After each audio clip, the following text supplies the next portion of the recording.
ഇമോഷൻസിൻ്റെ കാര്യത്തിൽ മെന്നും വിമനും സെയിം ആണോ? പൊതുവേ നമ്മൾ എപ്പോഴും പറഞ്ഞു കേട്ടിട്ടുള്ളൊരു കാര്യമാണ്, സ്ത്രീകൾ വളരെ ഇമോഷണൽ ആയിട്ടുള്ള ആൾക്കാരാണ്, പക്ഷെ ആണുങ്ങളാണെങ്കിൽ അത്ര ഇമോഷൻസ് ഒന്നും കാണിക്കാറില്ല എന്നുള്ളത്. എന്തായിരിക്കും ഇതിൻ്റെ കാരണം എന്ന് പറയുന്നത്? Biologically men and women different ആയിട്ടാണ് ബിൽഡ് ചെയ്തിട്ടുള്ളത്. പക്ഷെ നമ്മൾ എല്ലാവരും ഫീൽ ചെയ്യുന്ന ഇമോഷൻസ് സെയിം ആണ് അല്ലേ? സന്തോഷം, സങ്കടം അല്ലെങ്കിൽ ദേഷ്യം എന്നൊക്കെ പറയുന്ന എല്ലാവരും യൂണിവേഴ്സലി ഫീൽ ചെയ്യുന്ന ഒരു കാര്യം തന്നെയാണ്. അതായത് അതിൻ്റെ ഒരു ഇൻറ്റൻസിറ്റി ഡിഫറൻസ് ഒക്കെ ഉണ്ടെങ്കിലും എല്ലാവർക്കും ജീവിതത്തിൽ ഒരു തവണെങ്കിലും ഈ പറയുന്ന ഇമോഷൻസ് ഒക്കെ വന്നു പോയിട്ടുണ്ടാവും. പക്ഷെ എന്നാലും ഈ മെൻ ഇമോഷൻസ് പ്രകടിപ്പിക്കുന്നതിൽ ഒരു ചെറിയൊരു ഡിഫറൻസ് വിമണിനെയും കാട്ടും കാണിക്കാറുണ്ട്. സോ അതിൻ്റെ റീസൺ എന്താണ് എന്നുള്ളതാണ് ഇന്നത്തെ വീഡിയോ നമ്മൾ നോക്കാൻ പോകുന്നത്. ആദ്യത്തെ കാര്യം എന്ന് പറയുന്നത് നമ്മൾ വളർന്നു വന്ന സാഹചര്യമാണ്. അതായത് ഒരു ആൺകുട്ടിയും പെൺകുട്ടിയും ഒരേ വീട്ടിൽ ഒരേ സമയത്ത് ജനിച്ചിട്ടുണ്ടെങ്കിലും ഒരു ആൺകുട്ടി കരയുന്ന സമയത്ത് എപ്പോഴും പാരൻസ് പറയാം, നീ ആൺകുട്ടിയാണ് കേട്ടോ, നീ കരയാൻ പാടില്ല, അയ്യേ നീ കരയാണോ ആൺകുട്ടിയായിട്ട് എന്നുള്ള രീതിയിൽ ആ കുട്ടിയുടെ ഇമോഷൻ ഒന്നുമല്ല, കരയാൻ പാടില്ല എന്നുള്ള ചെറുപ്പം തൊട്ടേ ആ കുട്ടിയെ പഠിപ്പിച്ചെടുക്കും. ഓൺ ദി അതർ ഹാൻഡ് പെൺകുട്ടിയാണെങ്കിൽ നീ കരഞ്ഞോ, അല്ലെങ്കിൽ പെൺകുട്ടികളായാൽ കരയും, അത് നോർമലാണ് എന്നുള്ള രീതിയിൽ നോർമലൈസ് ചെയ്ത് വിടാറാണ് പതിവ്. അപ്പോൾ ചെറുപ്പം തൊട്ടേ ഈ മെന്നിനെ വളർന്നു വരുമ്പം കരയുന്നത് മോശമായിട്ടുള്ള കാര്യമാണ്, ആ ഇമോഷൻ എക്സ്പ്രസ് ചെയ്യുന്നത് വളരെ വീക്ക്നെസ് എന്നുള്ളൊരു കാര്യമായിട്ട് ലിങ്ക് ചെയ്യാറുണ്ട്. അതായത് നീ നിൻ്റെ വിഷമം പുറത്തുള്ള ആൾക്കാരെ കാണിക്കുകയാണെങ്കിൽ നീ വീക്കായിട്ടുള്ളൊരു ഇൻഡിവിജ്വൽ ആണ്, അല്ലെങ്കിൽ നീ വീക്കായിട്ടുള്ളൊരു മാൻ ആണ് എന്നുള്ള രീതിയിൽ പറഞ്ഞു പഠിപ്പിക്കുന്നത് കൊണ്ട് തന്നെ ഇവർക്ക് വളർന്നു വരുന്ന സമയത്ത് ആ ഒരു ക്രൈം അല്ലെങ്കിൽ ആ ഒരു ഇമോഷൻ എന്ന് പറയുന്നത് പുറത്ത് കാണിക്കാൻ വളരെയധികം ഡിഫിക്കൽട്ടീസ് ഫീൽ ചെയ്യാറുണ്ട്. ഇപ്പോൾ ഒരു കുട്ടി ഒരു ഹൗസ് ഹോൾഡിൽ ജനിച്ചു, ഒരു ആൺകുട്ടിയാണെന്ന് വിചാരിക്കുക, അമ്മയും അച്ഛനും ഒരേപോലെ ഇമോഷൻസ് കാണിക്കാറുണ്ട്, കരയുന്നുണ്ട്, ചിരിക്കുന്നുണ്ട്, എല്ലാം ഒരു ഫ്രീ ആയിട്ട് കാണിക്കുന്ന ഒരു ഹൗസ് ഹോൾഡിൽ വളർന്നു വരുന്ന കുട്ടിയാകുന്ന സമയത്ത് ഈ കുട്ടി വളർന്നു വരുമ്പം ഹയർ ചാൻസസ് എന്ന് പറയുന്നത് ഈ ആൺകുട്ടിയും ഇതുപോലെ കരയുക, ദേഷ്യം പിടിക്കുക, സന്തോഷം എല്ലാം ഫ്രീ ആയിട്ട് എക്സ്പ്രസ് ചെയ്യാനുള്ള ചാൻസസ് വളരെ അധികമാണ്. പക്ഷേ ഒന്നും കാണിക്കാതെ വളരെ നമ്പായിട്ടുള്ള ഒരു അച്ഛനെയാണ് കുട്ടി വളർന്ന് വരുമ്പോൾ കാണുന്നതെന്നുണ്ടെങ്കിൽ ആ ഒരു വ്യക്തിയെ റോൾ മോഡലാക്കിയിട്ട് ഇങ്ങനെ ആയിരിക്കണം ഒരു പുരുഷൻ, അല്ലെങ്കിൽ ഇതാണ് ഒരു പെർഫെക്റ്റ് ഡെഫിനിഷൻ ഓഫ് മാൻ എന്നുള്ളൊരു പെർസ്പെക്റ്റീവ് കുട്ടിക്ക് വന്നിട്ട് ഇമോഷൻസ് കാണിക്കാനുള്ള ചാൻസ് വളരെ കുറവാണ്. ചെറുപ്പം തൊട്ടേ ഇമോഷൻസ് കാണിക്കുന്നത് നെഗറ്റീവാണ്, അല്ലെങ്കിൽ നെഗറ്റീവായിട്ടുള്ള ഇമോഷൻ ദേഷ്യം അല്ലെങ്കിൽ സങ്കടം എന്നൊക്കെ പറയുന്നതൊന്നും നീ കാണിക്കരുത് എന്ന് പറഞ്ഞു പഠിപ്പിച്ചത് കൊണ്ട് തന്നെ വളർന്നു വരുന്ന സമയത്ത് ഇതൊട്ടും എക്സ്പ്രസ് ചെയ്യാൻ പറ്റാതെ പല ആണുങ്ങളും സഫർ ചെയ്യുന്ന നമ്മൾ കാണാറുണ്ട്. അവരൊട്ടും ഓപ്പണായി സംസാരിക്കില്ല, അവരുടെ ഫീലിങ്സ് എന്താ, പ്രോബ്ലംസ് എന്താണെന്നൊന്നും ചുറ്റുമുള്ള ഒരു വ്യക്തിയും അറിയുന്നുണ്ടാവില്ല. അവരൊക്കെ ഒതുക്കി പിടിച്ച് ഒറ്റയ്ക്ക് സഫർ ചെയ്യുന്ന രീതിയിലേക്ക് ലൈഫ് മുന്നോട്ട് കൊണ്ടുപോകാറുണ്ട്.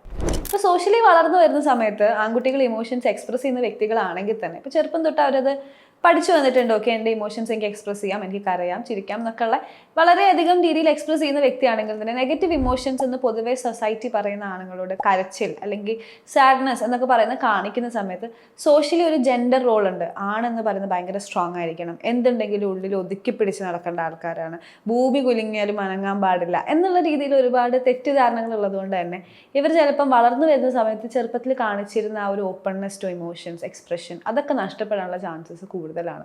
പൊതുവേ നമ്മൾ മൂവീസിലൊക്കെ ശ്രദ്ധിച്ചിട്ടുണ്ടാവും, ഇപ്പം ആണുങ്ങൾക്ക് വളരെ ഡിഫിക്കൽട്ടായിട്ടുള്ളൊരു ഫേസ്, ഇപ്പം ബ്രേക്കപ്പ് ആവാം അല്ലെങ്കിൽ അടുത്തുള്ള ആരെ ഡെത്ത് ആവാം, അങ്ങനെയൊക്കെ ആവുന്ന സമയത്ത് സിനിമയിലാണെങ്കിലും റിയൽ ലൈഫിലാണെങ്കിലും ഇവരത് അവോയ്ഡ് ചെയ്യാണ് ചെയ്യുക. ഒരു ഇമോഷൻ്റെ കൂടെ ഇരുന്ന് കരഞ്ഞു തീർക്കാനോ സംസാരിക്കാനോ തയ്യാറാവാതെ അത് കംപ്ലീറ്റ്ലി അവോയ്ഡ് ചെയ്ത് വേറെയുള്ള കാര്യങ്ങൾ ചെയ്യുക. അതായത് ജിമ്മിൽ ഒരുപാട് നേരം വർക്കൗട്ട് ചെയ്യുക, ഒരുപാട് കാര്യം പ്രൊഫഷണലി ചെയ്യാനായി നോക്കുക, കരിയറിൻ്റെ മേലെ കൂടുതലായി കോൺസെൻട്രേറ്റ് ചെയ്യുക. അതായത് നമ്മളെ സ്വന്തം ഒന്ന് ഡിസ്ട്രാക്ട് ചെയ്യുക. സത്യം പറഞ്ഞാൽ അത് സ്വന്തം പറ്റിക്കുന്ന ഒരു രീതിയിലാണ്. ഈ കാര്യങ്ങളൊക്കെ നമ്മളെ ഡിസ്ട്രാക്ട് ചെയ്യാൻ ഹെൽപ്പ് ചെയ്യുമെങ്കിലും ഉള്ളിലുള്ള ഒരു സപ്രസ്ഡ് ആയിട്ടുള്ള ഇമോഷൻസും കാര്യങ്ങളും ലെറ്റ് ഔട്ട് ചെയ്യുക എന്ന് പറയുന്നത് വളരെ ഇമ്പോർട്ടൻ്റ് ആണ്.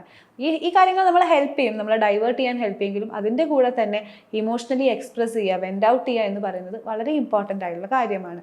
ഇത് ചെയ്യാത്ത സമയത്ത് നമ്മളെ മെൻ്റലി മാത്രമല്ല കാര്യങ്ങൾ ബാധിക്കുന്നത്, ഫിസിക്കലിയും നമുക്ക് ഒരുപാട് ബുദ്ധിമുട്ടുകൾ കാണാറുണ്ട്.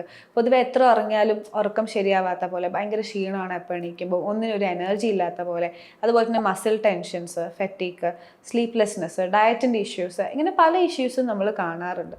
സോ ഇമോഷൻസ് എക്സ്പ്രസ് ചെയ്യുക എന്ന് പറയുന്നത് തെറ്റായിട്ടുള്ള കാര്യമാണ് എന്ന് സൊസൈറ്റിയും ഫാമിലിയും ഒക്കെ പുരുഷന്മാർ പഠിപ്പിച്ചു വെച്ചത് കൊണ്ടാണ് ഈ ഒരു കരച്ചിൽ എന്ന് പറയുന്ന കാര്യങ്ങൾ വളരെ നെഗറ്റീവായി കാണുന്നത്.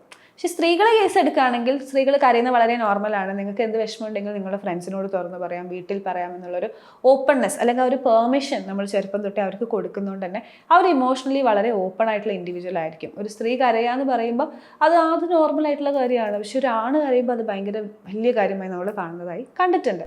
പക്ഷെ സ്ത്രീകൾക്ക് പൊതുവേ ഉണ്ടാകുന്ന ഒരു പ്രശ്നം എന്ന് പറയുന്നത് അവർ ചെറിയ കാര്യങ്ങൾക്ക് ഇമോഷണലി വളരെയധികം ലെറ്റ് ഔട്ട് ചെയ്ത് ശീലിച്ചിട്ടുണ്ടാവും, അല്ലെങ്കിൽ വേറൊരു വ്യക്തിനോട് പറഞ്ഞ് ശീലിച്ചിട്ടുണ്ടാവും.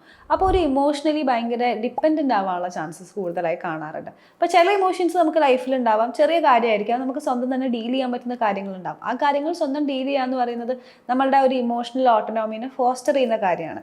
പക്ഷെ അതല്ലാതെ എല്ലാ കാര്യങ്ങളും നമ്മൾ പറയുമ്പോൾ നമുക്ക് സ്വന്തമായി കാര്യങ്ങൾ ഡീൽ ചെയ്യാൻ പറ്റാത്തൊരവസ്ഥയിലേക്ക് പോകുന്നതും കാണാറുണ്ട്. പൊതുവെ പുരുഷന് കേസ് എടുക്കുന്ന സമയത്ത് സങ്കടം പോലെയുള്ള ഇമോഷൻസ് വരുന്ന സമയത്ത് അവരത് ഭയങ്കരമായിട്ട് സപ്രസ് ചെയ്യും. അവരുടെ അടുത്ത് ചോദിക്കുമ്പോൾ ചിലപ്പോൾ അത് കോമഡി ആക്കി ഒരു ഹ്യൂമർ എന്നുള്ള രീതിയിലേക്ക് കാണിക്കുന്നതൊക്കെ കാണാറുണ്ട്. പക്ഷേ ഇതെപ്പോഴും സപ്രസ് ചെയ്ത് വെച്ചിട്ട് ഇവരത് ലെറ്റ് ഔട്ട് ചെയ്യുന്നത് ഒരു ആങ്കർ അല്ലെങ്കിൽ ഭയങ്കര ദേഷ്യം എന്ന് പറയുന്ന ഇമോഷനിലാണ്. അതിൻ്റെ കാരണം എന്തായിരിക്കും? പൊതുവെ ആൺകുട്ടികൾക്ക് ദേഷ്യം പിടിക്കുന്നതും ഭയങ്കര വയലൻറ്റ് അഗ്രസീവ് ആവുന്നതൊക്കെ നമ്മുടെ സൊസൈറ്റിയിൽ അക്സെപ്റ്റഡ് ആയിട്ടുള്ളൊരു കാര്യമാണ്. കരയുന്നത് വീക്ക്നെസ്സും, പക്ഷേ ഇങ്ങനെ ഈ ആക്ടർ അതുപോലെ ദേഷ്യം ഈ കാര്യങ്ങളൊക്കെ കാണിക്കുന്നത് ഭയങ്കര നല്ല കാര്യമല്ലെങ്കിൽ അത് വലിയ പ്രശ്നമുള്ള കാര്യമൊന്നുമല്ല, അത് നോർമലാണ് എന്നുള്ള രീതിയിൽ നമ്മൾ കാണിക്കുന്നത് കൊണ്ടാണ്. പക്ഷേ ഏറ്റവും നമ്മൾ മനസ്സിലാക്കേണ്ട ഒരു കാര്യം എന്ന് പറയുന്നത് ഈ ഒരു ഇമോഷൻ നല്ലത്, ഈ ഒരു ഇമോഷൻ ചീത്ത എന്ന് ലേബിൾ ചെയ്യുന്നതിന് പകരം എല്ലാ ഇമോഷൻസും, സന്തോഷമാവട്ടെ, സങ്കടമാവട്ടെ, ദേഷ്യമാവട്ടെ, എന്ത് ഇമോഷൻ ആണെങ്കിലും അതൊക്കെ നമ്മുടെ ലൈഫിൽ വേണ്ട കാര്യങ്ങളാണ്. നമ്മൾ ട്രൂ ആയിട്ട് ഇമോഷൻസ് ഫീൽ ചെയ്യുന്നില്ല എന്നുള്ളൊരു പോയിന്റാണ് നമ്മൾ എപ്പോഴും പേടിക്കേണ്ട ഒരു കാര്യം. നമ്മൾ ഇമോഷൻസ് ഫീൽ ചെയ്യുന്നുണ്ട്, എനിക്ക് സങ്കടം പോലെ തന്നെ ദേഷ്യവും കരച്ചിലും എല്ലാം വരുന്നുണ്ടെന്ന് പറയുന്നത് വളരെ നോർമൽ ആയിട്ടുള്ള കാര്യമാണ്. സോ ഏതൊരു ഇമോഷനാണ് നിങ്ങൾക്ക് ഫീൽ ചെയ്യുന്നത് അത് എക്സ്പ്രസ് ചെയ്യുക, ട്രൂ ആയിട്ട് കാണിക്കുക, ആൾക്കാരോട് സംസാരിക്കുക എന്ന് പറയുന്നത് നമ്മളെ മെൻ്റൽ ഹെൽത്തിനെ പ്രൊട്ടക്ട് ചെയ്യാൻ ഏറ്റവും ഇമ്പോർട്ടൻ്റ് ആയിട്ടൊരു കാര്യം തന്നെയാണ്.